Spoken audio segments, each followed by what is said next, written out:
Maruti Suzuki ने 5 door Jimny का global unveil कर दिया है, लेकिन सबसे पहले इसको इंडियन मार्केट्स में लॉन्च किया जाएगा। और अगर आप इसका फ्रंट देखेंगे तो इसमें आपको स्क्वायर हेडलैम्प्स दिखाई देंगे। क्योंकि ये एक ऑफ रोडर है तो ब्लैक क्लैडिंग का काफ़ी इस्तेमाल किया गया है फ्रंट में या साइड प्रोफाइल में। ये 15 इंच के व्हील्स आपको दिखाई दे रहे हैं और व्हील्स के ऊपर आपको ब्लैक क्लैडिंग का भी इस्तेमाल काफ़ी किया गया है क्योंकि ये एक ऑफ रोडर है। आप देखिए कि इसमें 3 प्रॉपर सेक्शन आपको दिखाई देंगे, फ्रंट, मिडल और रेयर में। रेयर हालांकि लगेज स्पेस के लिए दिया गया है।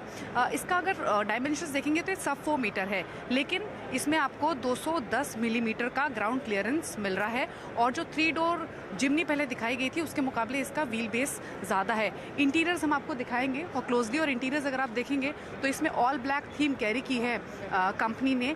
अंदर आपको हालांकि स्मार्ट कनेक्टेड फीचर्स मिलेंगे। इसमें 9 इंच का इंफोटेनमेंट स्क्रीन मौजूद है।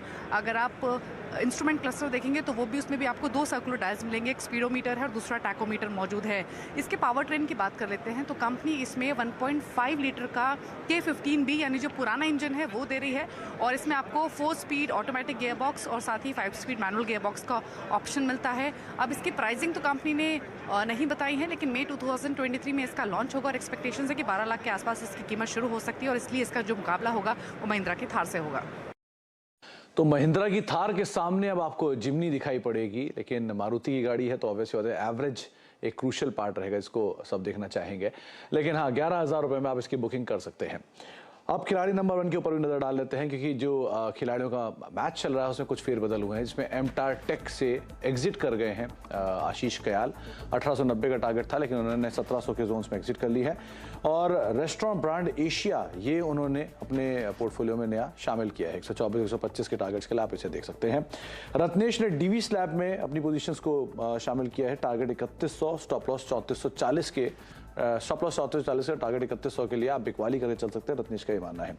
तीनों खिलाड़ियों का जो रिटर्न है वो आपके स्क्रीन पे आता हुआ दिखाई पड़ेगा। जो कल तक का रिटर्न था उसमें समित नेगेटिवली ट्रेड कर रहे थे और समित का जो रिटर्न है वो आज भी नेगेटिव है, लेकिन नेगेटिवली कम हुआ है, यानी 5% नेगेटिव, अब 1.5% नीचे है। आशीष लीड कर रहे हैं करीब 13-13.5% के रिटर्न के साथ, और रत्नेश करीब 10 से 11% के रिटर्न के साथ नेक टू नेक उन्हें कंपीट कर रहे हैं। तो ये तीनों खिलाड़ियों का रिटर्न आपकी स्क्रीन पर है। एक ब्रेक का वक्त हो गया है और ब्रेक के उस पार खास पेशकश हमारी आप देखेंगे, जहां पे वेदांत समूह के चेयरमैन अनिल अग्रवाल से आप एक सीधी बात सुनेंगे कुछ ही देर में। ब्रेक के उस पार।